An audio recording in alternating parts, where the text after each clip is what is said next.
नमस्कार फ्रेंड्स, मैं डॉक्टर संजू दांगी और हमारे असिस्टेंट है अनिल पचौरी जी, एबीएफओ।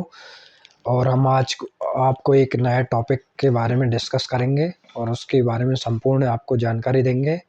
हमारा टॉपिक है बफेलो में टॉर्सन। टॉर्सन का केस हम दोनों ने मिलकर अभी एक सॉल्व किया है और क्या-क्या उसमें परेशानी आती है, टॉर्सन क्यों होता है और किस प्रकार हम उसका निवारण करें कि टॉर्सन ना हो, पहले से ही किस तरह से हम प्रिकॉशन लें और अगर टॉर्सन हो जाता है उसके बाद उसे कैसे सॉल्व करें। ये पूरी जानकारी हम इस वीडियो में आपको देंगे। एक-एक करके पूरी हम इसको पूरा डिस्क्राइब आपको करेंगे। तो फ्रेंड्स, हम एक बफेलो में हमें अभी केस मिला, उसमें सबसे पहले हम ये जानेंगे कि टॉर्सन होता क्यों है। टॉर्सन का मतलब होता है कि बच्चेदानी एकदम अपनी नॉर्मल पोजीशन में है। अगर बच्चेदानी राइट साइड घूम जाए या लेफ़्ट साइड घूम जाए, उसमें ऐसा एक घुमाव आ जाता है, उसकी वजह से बच्चेदानी पूरी घूम जाती है, तो वो टर्न हो जाती है, पूरी ट्विस्ट हो जाती है, तो उसी को बोलते हैं टॉर्सन। तो बच्चेदानी का टर्न होना एक बहुत गंभीर समस्या है, उसको किस प्रकार से हम सॉल्व करते हैं, ये हम पूरा आपको बताएँगे। तो सबसे पहले अगर हमारी जो बफ़ेलो वो प्रेग्नेंट है, तो उसको कम से कम हम उसको ऐसा कम्फ़र्ट जगह में रखें जिससे कि वो टॉर्सन ना हो और ऐसे ही कोई भी ढलान वाली जगह उस पे नहीं नहीं रखना है उसको और उसको ऐसी जगह में रखना है कि जैसे एक प्लेन जगह हो, उसको बैठने-उठने में कोई प्रॉब्लम ना हो।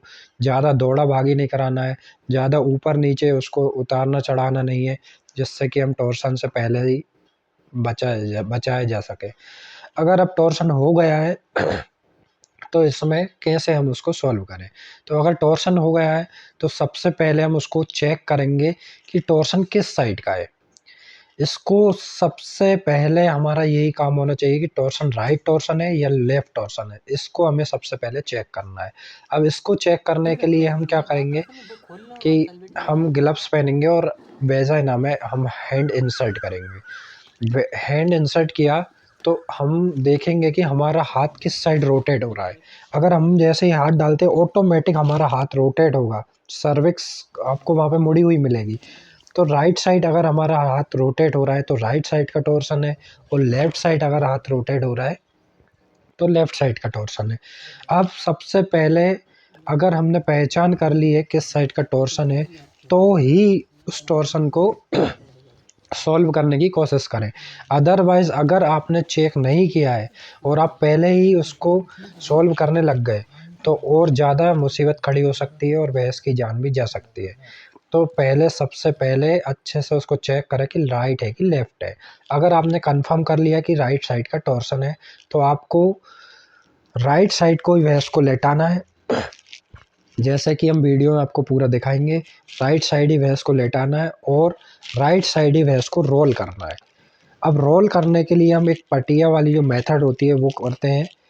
तो उसमें जो भैंस का जो फ्लैंक है उसके ऊपर साबुन लगाएँगे और एक 2 फीट और 2 फीट ऐसा चौड़ा और 12 फीट लंबा एक पटिया लेंगे, उसको फ्लैंक पे भैंस के रखेंगे और उस फ्लैंक पे या तो 2 लोगों को खड़ा कर देंगे जिससे वो हमारा फिक्स हो जाएगी यूट्रस है।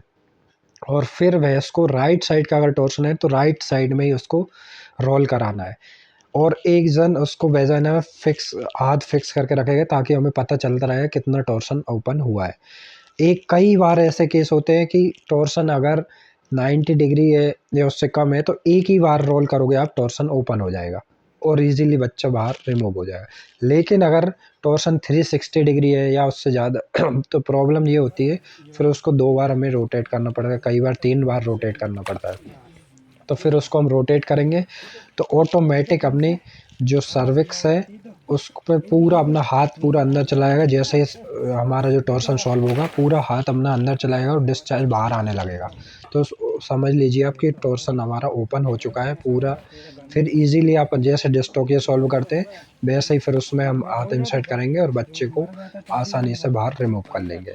अब टॉर्सन में दिक्कत ये होती है कि हमने भैंस को गिराया है, उसको हमने रोटेट किया है, तो कई बार वो स्ट्रेस में चली जाती है। तो जैसे हम डिस्टोकिया सॉल्व करते हैं, बच्चा बाहर आ गया है, फिर उसको हमें क्या करना है कम से कम 10 लीटर फ्लूइड उसको हमें चढ़ाना है। जैसे D5 चढ़ा दिया, DNS चढ़े है, टेम्परेचर के अकॉर्डिंग। अगर टेम्परेचर डाउन जा रहा है तो उसको फिर माइफेक्स भी देना है। लेकिन इसमें आपको ध्यान ये रखना है कि आपको बिना डॉक्टर के कभी भी गलती ये नहीं कर देनी है कि राइट साइड का टॉर्सन है और अगर आपने गलती से उसको लेफ़्ट साइड रोटेट कर दिया है, तो बहुत बड़ी दिक्कत खड़ी हो जाएगी और फिर वो और ज़्यादा ट्यून हो जाएगी, फिर वो ओपन नहीं होगी। इसलिए आपसे विनम्र निवेदन है कि विदाउट डॉक्टर के इसको आप सॉल्व ना करें और कंफर्म हो जाए आपको कि राइट साइड ही टॉर्सन है या लेफ़्ट साइड ही है, तो उसके अकॉर्डिंग ही आप भैंस को रोटेट करें। अगर आपने अपोज़िट साइड में उसको रोटेट कर दिया है, तो आपको और ज़्यादा वो टॉर्सन सॉल्व होने की जगह और ज़्यादा डिफ़िकल्ट हो जाएगा। हमने आपको पूरा वीडियो में दिखाया है किस प्रकार हमने उसको सॉल्व किया है, कैसे भैंस को रोटेट किया है, कैसे हमने बच्चे को बाहर रिमूव करने के बाद भैंस कितनी कम्फ़र्ट फ़ील कर रही है। तो उसको फिर 3 दिन हमें पेन किलर देना है, मल्टीविटामिन्स देना है और एंटीबायोटिक्स देना है। तो इस तरह से पूरा सॉल्व हमने आपको वीडियो में दिखाया है किस प्रकार हमने और हमारे साथी अनिल पचौरी जी ने, दोनों ने मिलकर पूरा टॉर्सन सॉल्व किया और इस प्रकार पूरी भैंस की हमने जान बचाई। Thank you. वीडियो पसंद तो आए गाइस हमारे चैनल को लाइक करें, सब्सक्राइब करें। धन्यवाद।